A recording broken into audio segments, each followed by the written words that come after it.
오늘 우리에게 주실 하나님 말씀은 요한계시록 19장 6절에서 10절 말씀입니다. 제가 가진 성경은 신약 성경 418페이지입니다.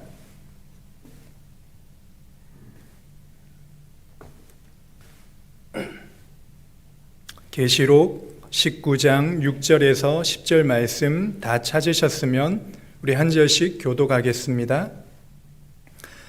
또 내가 들으니 허다한 무리의 음성과도 같고 많은 물소리와도 같고 큰 우레소리와도 같은 소리로 이르되 할렐루야 주 우리 하나님 곧 전능하시니가 통치하시는도다. 우리가 즐거워하고 크게 기뻐하며 그에게 영광을 돌리세. 어린 양의 혼인기약이 이르렀고 그의 아내가 자신을 준비하였으므로 그에게 빛나고 깨끗한 세마포옷을 입도록 허락하셨으니 이 세마포옷은 성도들의 옳은 행실이로다 하더라.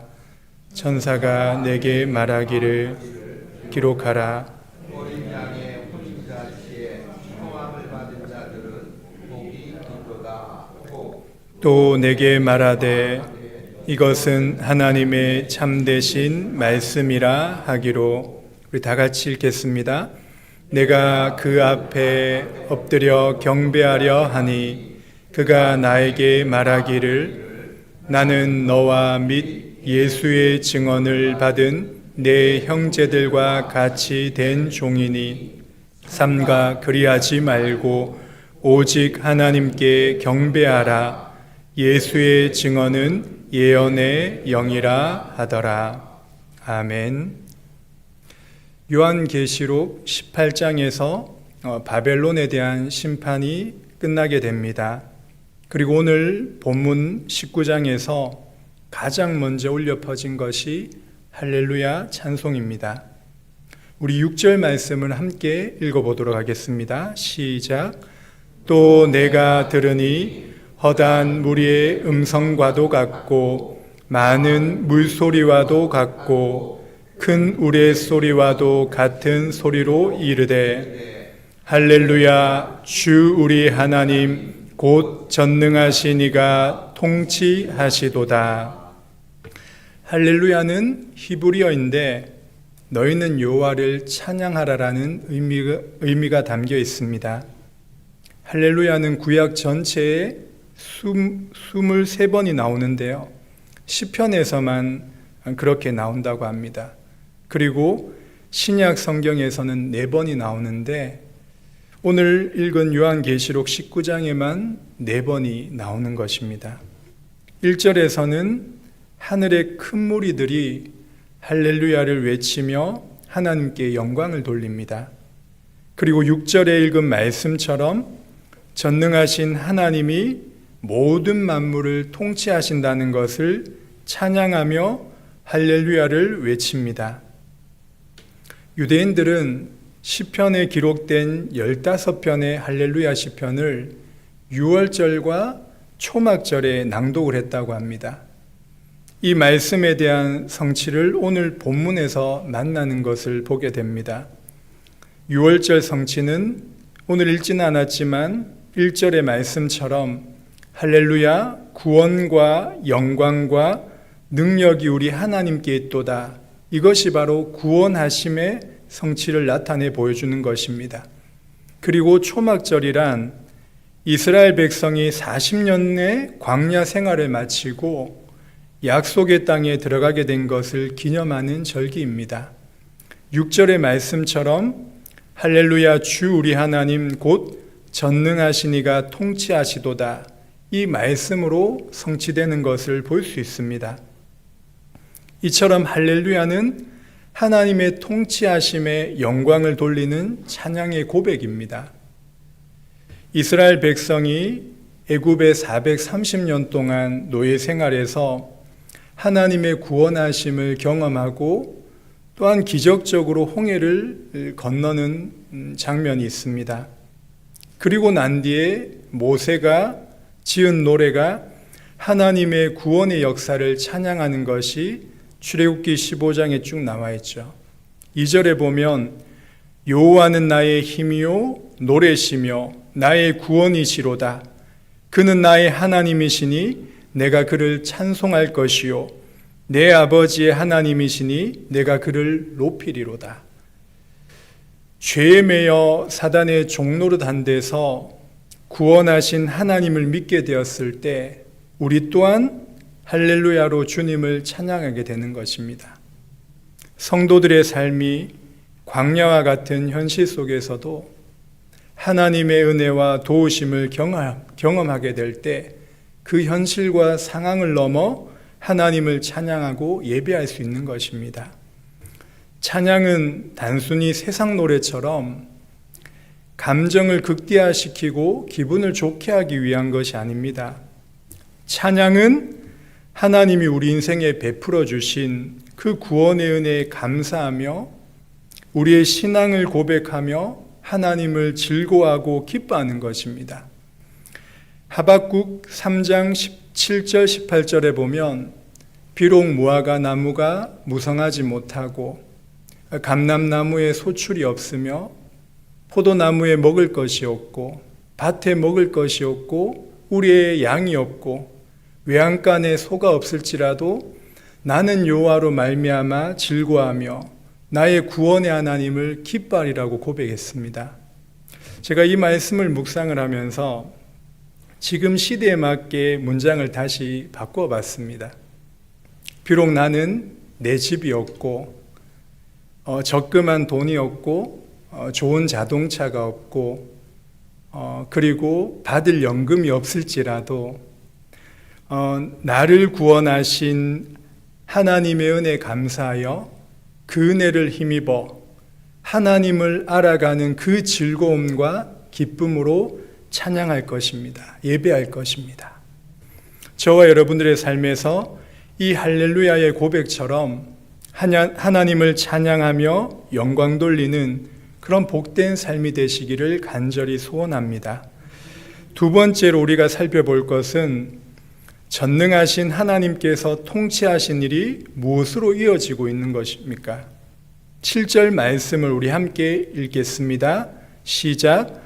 우리가 즐거워하고 크게 기뻐하며 그에게 영광을 돌리세. 어린 양의 혼인기약이 이르렀고 그의 아내가 자신을 준비하였으므로. 이처럼 어린 양의 혼인과 결부되었다는 것은 특별한 의미가 담겨져 있습니다. 성경의 마지막 책인 계시록에 그것도 마지막 부분에 이르러 혼인을 말하는 것은 하나님의 첫 창조에 대한 회복의 의미가 담겨져 있는 것입니다. 창세기 2장에서 이루어진 아담과 하와의 혼인이 창세기 3장에 타락한 죄로 말미암아 파괴되었습니다. 그런데 예수님으로 말미암아 이 연합이 회복되는 것을 나타내 보여주고 싶었던 것입니다. 호세아서 2장 19절에서 20절의 말씀에 보면 내가 내게 장가들어 영원히 살되 공의와 정의와 은총과 긍휼히 여김으로 내게 장가들며 진실함으로 내게 장가들리니 내가 여호와를 알리라 하신 그 약속의 말씀에 성취인 것입니다. 호세아의 여자 와이프가 누구였죠? 고멜과 같은 그 음녀인 우리에게 의로우신 하나님께서 장가든다 하심이 어떻게 가능하겠습니까? 공의와 정의와 은총과 긍휼히 여김으로 내게 장가든다라고 말씀하셨습니다. 다시 말해 공의와 사랑으로 장가들겠다고 하시는데 어떻게 그것이 가능합니까? 세상에서는 절대로 볼 수 없는 장면입니다. 왜냐하면 공의를 택하게 되면 사랑을 저버리게 되고 사랑을 택하게 되면 공의가 없는 것처럼 보입니다. 그리고 만약에 하나님이 인간을 사랑한다고만 하면서 지은 죄에 대한 아무 대가 없이 그냥 용서하게 되면 하나님의 공의는 설 수가 없게 되는 것입니다. 반대로 하나님이 인간에게 죄를 범한 책임만 요구하게 된다면 공의는 서겠지만 하나님의 사랑과 긍휼과 용서를 경험할 수 없는 것입니다. 그래서 누구도 흉내내거나 만들 수 없는, 어떤 종교도 따라할 수 없는 하나님의 구원의 놀라운 계획을 우리에게 나타내 주신 것입니다. 그것이 바로 예수님이 못 박힌 십자가에서 하나님의 공의와 사랑이 동시에 나타나는 것입니다.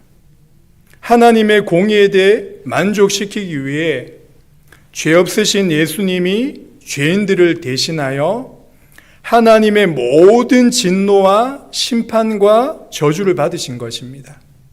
그리고 죄인들을 끝까지 사랑하셔서 그들을 대신하여 예수님이 십자가에 못 박혀 죽으심으로 하나님의 사랑과 용서가 무엇인지를 분명히 나타내 주신 것입니다. 이처럼 성도들의 신앙생활에 있어서 가장 중요한 은혜의 수단 중에 하나가 바로 그리스도의 십자가를 바라보고 묵상하는 것입니다. 그리스도의 십자가의 메시지는 처음 예수님을 믿을 때만 필요한 기초적인 메시지가 아닙니다. 기독교 신앙에 있어서 가장 중요하며 우리 신앙의 중심축이 되어야 하는 것이 바로 그리스도의 십자가입니다. 하나님이 아담을 하나님의 형상대로 지으시고 제일 먼저 행연약을 맺으셨습니다. 타락하기 전에 아담과 하와는 에덴 동산 중앙에 있는 선악을 아는 나무 아래에 섰을 때 하나님이 주신 은혜의 수단으로 여기게 되었고, 그 선악과 나무 앞에 섰을 때 자신의 누구인지를 알게 되었으며 하나님이 어떠한 분이신지, 이 에덴 동산을 지어서 자신이 어떠한 위치에 두었고 그 하나님이 어떻게 우리를 사랑하셔서 우리와 함께 하시는지 그 선악과 나무 앞에서 섰을 때 아담과 하와는 알 수 있었던 것입니다. 또한 우리 신자에게는 그리스도의 십자가 나무 아래 섰을 때 나의 죄가 얼마나 심각한지, 그리고 그 죄의 결과가 얼마나 엄청난지를 깨닫게 되는 것입니다. 그것이 하나님의 공의로우심과 거룩함을 깨달을 수 있는 거죠. 그리고 십자가에 떨어지는 그리스도의 보혈로 우리의 모든 죄가 깨끗이 씻어졌다는 사실이 믿어지는 이런 놀라운 은혜와 사랑을 경험할 수 있는 것이 그리스도의 십자가 나무 아래에서 경험할 수 있는 것입니다. 그래서 신자에게 있어서 가장 중요한 것은 이 십자가의 은혜를 현재적으로 경험하는 것이 중요할 것입니다. 이것이 바로 어찌 보면 우리 신앙생활에 은혜를 지속하는 중요한 열쇠일 수 있습니다. 저는 개인적으로 마음이 차가워지거나 딱딱해질 때 찬송가 149장의 찬송을 찬양하거나 그 가사를 묵상합니다. 주 달려 죽은 십자가 우리가 생각할 때 세상에 속한 욕심은 헛된 줄 알고 버리네. 죽으신 구주 밖에는 자랑을 말게 하소서. 보혈의 공로 힘입어 교만한 마음을 버리네. 그리스도의 십자가 나무 아래에서 하나님의 공의로우심과 거룩하심과 은혜와 긍휼과 그 사랑의 아름다운 하나님의 성품을 깊이 체험하는 우리 복된 성도님 되시기를 간절히 기도합니다. 8절에 보면 신부의 단장한 모습이 나타납니다. 우리 함께 8절을 읽어보도록 하겠습니다. 시작. 그에게 빛나고 깨끗한 세마포 옷을 입도록 허락하셨으니 이 세마포 옷은 성도들의 옳은 행실이로다 하더라. 너무나도 중요한 구절입니다. 그에게 빛나고 깨끗한 세마포 옷을 입도록 허락하셨다는 것은 죄인에게 그리스도의 의의 옷을 입혀준 칭의를 생각나게 하는 것입니다. 칭의가 아니라면 그 누구도 보좌 앞과 어린 양 앞에 설 수 없을 뿐만 아니라 그리스도의 신부가 될 수 없는 것입니다. 그리고 두 번째 나오는 이 세마포 옷은 성도들의 옳은 행실이로다 하는 것은 성도의 거룩함을 보여주는 성화를 생각하게 하는 것입니다. 이것은 계시록 14장 4절에서 이 사람들은 여자로 더불어 더럽히지 아니하고 순결한 자라 한 신앙의 정절을 지킨 사람들입니다. 모든 종교의 가장 큰 숙제 중에 하나가 무엇인지 아십니까? 죄인이 하나님 앞에 어떻게 구원을 받을 수 있는가입니다. 세상에 수많은 종교가 있지만 결국 한 가지로 요약이 됩니다. 모든 종교는 행위 구원을 나타냅니다. 다시 말해서 자기가 스스로 노력해서 선행을 쌓고 힘을 다하여 구원받을 자격을 만들어내는 것이 모든 종교가 말하는 행위 구원입니다. 그 다음에 우리 기독교는 무엇이겠습니까? 종교에서 가르치는 교훈과 수련과 수양을 통해서 구원을 받아내는 것이 아닙니다. 전적으로 타락하고 부패한 죄인이 하나님 앞에 설 수 없기 때문에 구원자이신 예수님께서 구원해 주셨다는 복된 소식을 들어야 하는 것입니다. 그 복음을 듣고 회개하고 믿을 때 하나님께서 그 믿음을 의로 여겨주셔서 의롭다 하심을 받게 되는 것입니다. 이것이 바로 칭의교리잖아요. 칭의는 실제적으로 죄가 없어지거나 완벽한 의로운 사람이 되는 것이 아닙니다. 죄는 여전히 있지만 하나님 보실 때 법적으로 의롭다 여겨주시는 하나님의 법정적인 선포입니다.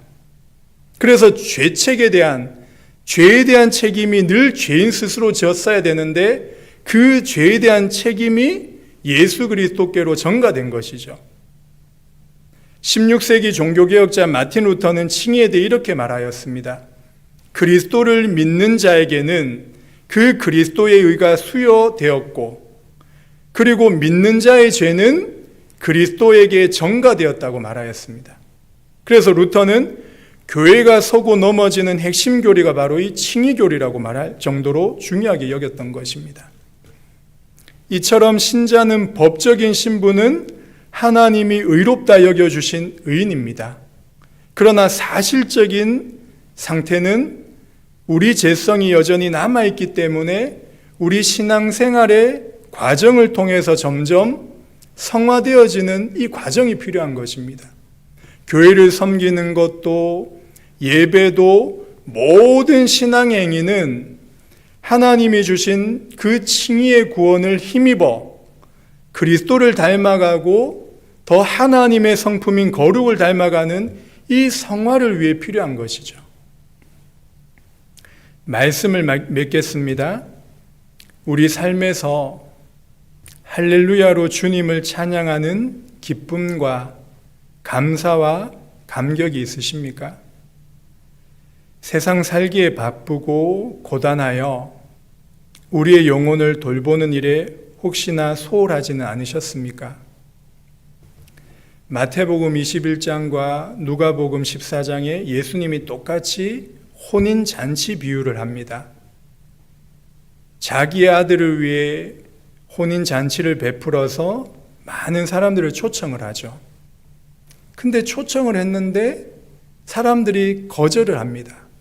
밭을 샀다고 하고 장가 들었다고 하고 소를 샀다고 해서. 다시 말해서 그들의 일상과 그들이 중요한 삶의 현실에 묶여 가장 중요한 혼인잔치에 초청받는 그 일을 거절한 것입니다. 혹시 우리의 삶에도 그러한 모습이 있는지를 점검해 보시기 바랍니다. 한 해가 정도 남았습니다. 우리의 경건 생활이 어떠했는지 돌아보시며 다가오는 새해에는 주님과 더 깊은 생명의 교제가 회복되어지는 그런 경건 생활에 힘쓰시기를 부탁드리겠습니다. 우리 사랑하는 성도 여러분, 하나님이 선물로 주신 이 하루를 그리스도의 십자가 나무 아래에서 주님이 흘리신 보혈을 맞으며 우리의 죄를 용서하여 주신 그 깊은 은혜를 체험하는 그런 복된 하루 되시기를 주님의 이름으로 간절히 기도합니다. 기도하겠습니다. 하나님 아버지, 하늘의 혼인 잔치를 베푸셔서 예수님이 우리의 신랑이 되시고 우리 또한 거룩한 신부로 맞이하여 주실 것을 믿고 감사드립니다. 우리가 처한 삶의 현실에서 오는 수많은 고통과 눈물과 탄식들을 주 앞에 쏟아내게 하시며 주님과의 가장 친밀한 관계가 회복되게 하옵소서. 그리스도의 십자가가 우리 신앙의 중심축이 되게 하셔서 그 십자가가 우리의 자랑과 명예와 영광이 되기를 간절히 소원합니다. 우리 평생의 삼위일체 하나님을 찬양하며 영광 돌리는 가장 복된 삶을 살게 하여 주옵소서. 감사드리며 예수님의 이름으로 기도합니다. 아멘. 기도하시다가 돌아가시기 바랍니다.